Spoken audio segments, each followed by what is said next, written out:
आतंक के खिलाफ भारत ने खींची लक्ष्मण रेखा। आदमपुर एयरबेस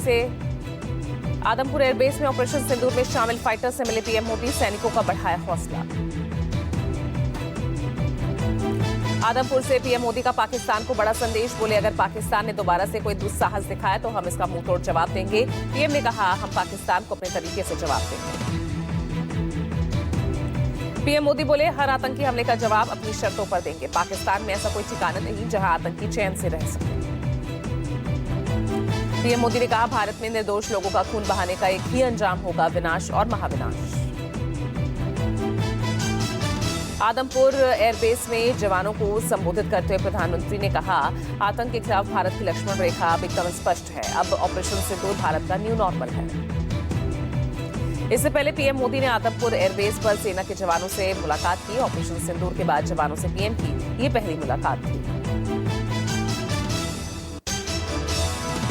ऑपरेशन सिंदूर की सफलता के बाद आज मोदी मंत्रिमंडल की अहम बैठक। कैबिनेट की मीटिंग से पहले सीसीएस की भी meeting.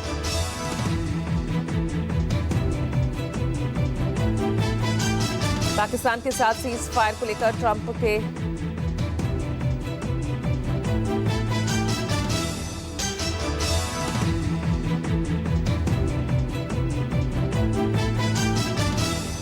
Bharat Pak cease fire पर कांग्रेस ने उठाए सवाल, कहा अचानक सीज फायर कैसे हो सकता है। गहलोत ने पूछा ट्रंप पिक्चर के बीच में कैसे आए। ट्रंप और सीज फायर को लेकर आपने भी उठाए सवाल। संजय सिंह ने ट्रंप के दबाव में युद्ध विराम करने का आरोप लगाया। दिल्ली के पूर्व डिप्टी सीएम मनीष सिसोदिया का बयान, पहलगाम हमले की जड़ें पाकिस्तान से निकलकर आई थी। मनीष सिसोदिया ने कहा सेना ने जिस तरह ऑपरेशन चलाया उस पर देश को गर्व है। सीज फायर को लेकर आरजेडी नेता तेजस्वी यादव ने कहा संसद के माध्यम से विश्व को स्पष्ट संदेश जाना चाहिए कि इस देश की प्रतिष्ठा न कभी व्यापार के नाम पर झुकी और ना झुकेगी। रक्षा मंत्री राजनाथ सिंह ने सभी सेनाओं के प्रमुखों के साथ बैठक की। साउथ ब्लॉक में हुई बैठक में सीडीएस भी हुए शामिल। पीएम मोदी और एनएसए के बीच हुई बड़ी बैठक। विदेश मंत्री डॉक्टर एस जयशंकर भी बैठक में मौजूद रहे। भारतीय सेना के शौर्य और पराक्रम के सम्मान में कल देश भर में बीजेपी ने निकाली तिरंगा यात्रा। दिल्ली में तिरंगा यात्रा में शामिल हुई CM Rekha Gupta.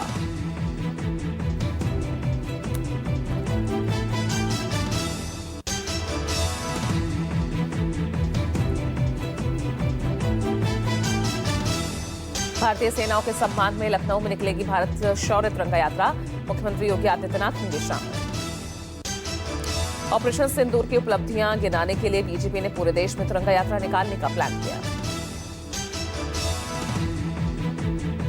Justice B R Gavai होंगे अगले सीजेआई। राष्ट्रपति द्रौपदी मुर्मू आज न्यायमूर्ति बीआर गवई को पद की दिलाएंगी शपथ। देश के पहले बौद्ध जस्टिस होंगे।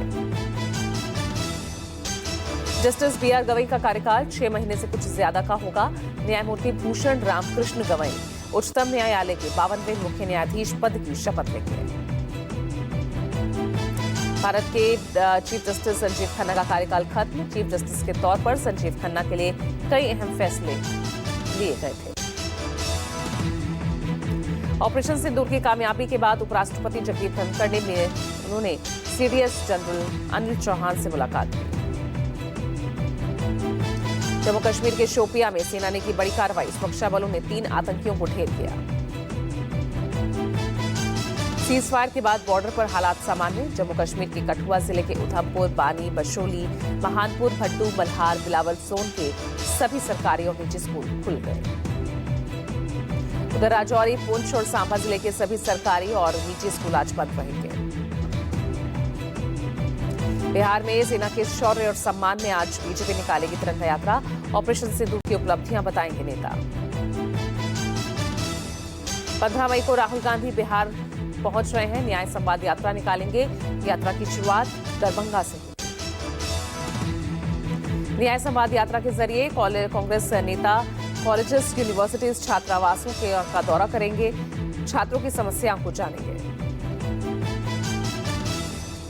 जम्मू में शहीद हुए बिहार के रामबाबू प्रसाद का पार्थिव शरीर आज पहुंचेगा सिवान।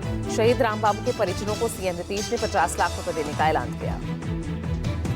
शहीद जवान रामबाबू सिंह का राज्य सरकार की ओर से पुलिस सम्मान के साथ किया जाएगा अंतिम संस्कार। जम्मू में अंतर्राष्ट्रीय सीमा पर पाकिस्तान के तनाव के दौरान बीएसएफ के जवान रामबाबू प्रसाद शहीद हो गए। शहीद जवान मोहम्मद इम्तियाज के परिजनों को सीएम नीतीश कुमार ने दिया 50 लाख रुपए का चेक। ऑपरेशन सिंदूर के दौरान जम्मू में शहीद हो गए थे इम्तियाज। चुनाव आयुक्तों की नियुक्ति में चीफ जस्टिस की भूमिका खत्म करने की केंद्र सरकार के कानून पर रोक लगाने की मांग वाली याचिका पर सुप्रीम कोर्ट में आज सुनवाई। उत्तराखंड के मदरसों के खिलाफ हो रही कार्रवाई के खिलाफ जमीयत उलेमाए हिंद की याचिका पर सुप्रीम कोर्ट में सुनवाई। बहराइच में सालार मसूद गाजी के नाम पर लगने वाले जेठ मेले को नहीं मिली अनुमति। दरगाह पर भारी फोर्सेस की तैनाती। भारत का पाक पर सख्त एक्शन, 24 घंटे में उच्चायोग के एक और अधिकारी को देश छोड़ने का आदेश। पाकिस्तानी अधिकारी की संदिग्ध गतिविधियों में शामिल होने के कारण लिया गया फैसला। दिल्ली सरकार का बड़ा फैसला, वृद्धावस्था पेंशन सर्वे का ऐलान। दिल्ली में कौन कौन ले रहा ओल्ड एज पेंशन, एक आदमी की होगी जांच। आज मुख्यमंत्री ममता बनर्जी करेंगी केंद्रीय कैबिनेट मीटिंग। शाम 4 बजे मीटिंग होगी। महत्वपूर्ण फैसलों पर मुहर लग सकती है। छत्तीसगढ़ के सीएम विष्णुदेव साय की अध्यक्षता में आज होगी कैबिनेट मीटिंग। सुबह 11 बजे की मीटिंग बुलाई गई। पंजाब बोर्ड आज जारी करेगा 12वीं के रिजल्ट। शाम 3 बजे बोर्ड की आधिकारिक वेबसाइट pseb.ac.in पर जाकर रिजल्ट छात्र चेक कर सकते हैं। सीबीएसई की 10वीं और 12वीं की परीक्षा में लड़कियों ने एक बार फिर बाजी मारी। सीबीएसई 12वीं में लड़कियों के पास परसेंटेज 91.64 रहा और 12वीं में यही पास परसेंटेज 88.39% रहा। छत्रपति संभाजी महाराज की जयंती आज, देश भर में होंगे कई कार्यक्रम। उत्तर भारत में यूपी, बिहार, राजस्थान, दिल्ली एनसीआर में गर्मी पर मानसून लगाएगा ब्रेक। 4 दिन आंधी बारिश का अलर्ट। मौसम विभाग के मुताबिक 14 से 17 मई के बीच असम और मेघालय में भारी बारिश होने की संभावना।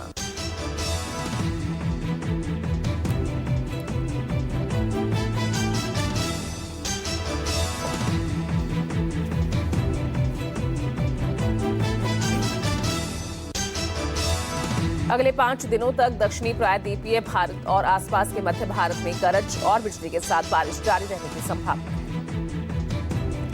अगले 3 दिनों के दौरान आंध्र प्रदेश, कर्नाटक, केरल, तमिलनाडु में अलग अलग जगहों पर भारी बारिश हो सकती है। भारत पाकिस्तान तनाव के बीच अमेरिकी राष्ट्रपति डोनाल्ड ट्रंप पहुंचे सऊदी अरब। हवाई अड्डे पर सऊदी क्राउन प्रिंस मोहम्मद बिन सलमान ने ट्रंप का गर्मजोशी से स्वागत किया। डोनाल्ड ट्रंप की इस यात्रा का मकसद क्षेत्रीय वैश्विक मुद्दों पर चर्चा करना है। सऊदी अरब के बाद कतर और यूएई का दौरा करेंगे राष्ट्रपति ट्रंप। दौरे के मकसद अमेरिका में निवेश लाना, इससे अमेरिकी अर्थव्यवस्था को बढ़ावा मिलेगा। भारत पाकिस्तान सीजफायर को लेकर ट्रंप ने फिर किया बड़ा दावा। सऊदी अरब के रियाद में यूएस साउथ इन्वेस्टमेंट फोरम में बोलते हुए ट्रंप ने कहा, मेरी सबसे बड़ी इच्छा शांति दूत बनना और एकता लाना है। यूएस और सऊदी अरब के बीच अब तक का सबसे बड़ा रक्षा समझौता, $142 अरब की डील पर साइन। अमेरिकी राष्ट्रपति डोनाल्ड ट्रंप ने मंगलवार को सऊदी अरब के साथ एक रणनीतिक आर्थिक समझौते पर साइन किया। दोनों नेताओं ने ऊर्जा, रक्षा, खनन और अन्य क्षेत्रों में सहयोग को लेकर समझौते पर साइन किए।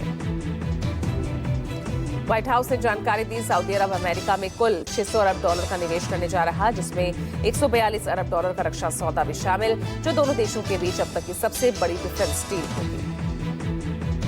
कतर सरकार राष्ट्रपति ट्रंप को लग्जरी प्लेन बोइंग 7478 गिफ्ट के तौर पर दे सकती है। अब तक दुनिया के किसी भी राष्ट्रपति को मिलने वाला ये सबसे महंगा तोहफा होगा। बांग्लादेश की अंतरिम सरकार ने शेख हसीना की पार्टी आवामी लीग पर बैन लगाया। आवामी लीग पार्टी चुनाव नहीं लड़ सकती। बांग्लादेश के चुनाव आयोग ने पार्टी के रजिस्ट्रेशन को रद्द किया। बांग्लादेश में शेख हसीना की पार्टी आवामी लीग के बैन पर भारत ने जताई चिंता, कहा जल्द हो चुनाव। पंजाब के अमृतसर में जहरीली शराब का कहर, मजीठा में जहरीली शराब पीने से 14 लोगों की मौत। जहरीली शराब पीने से 6 लोगों की हालत गंभीर, अस्पताल में चल रहा है इन लोगों का इलाज।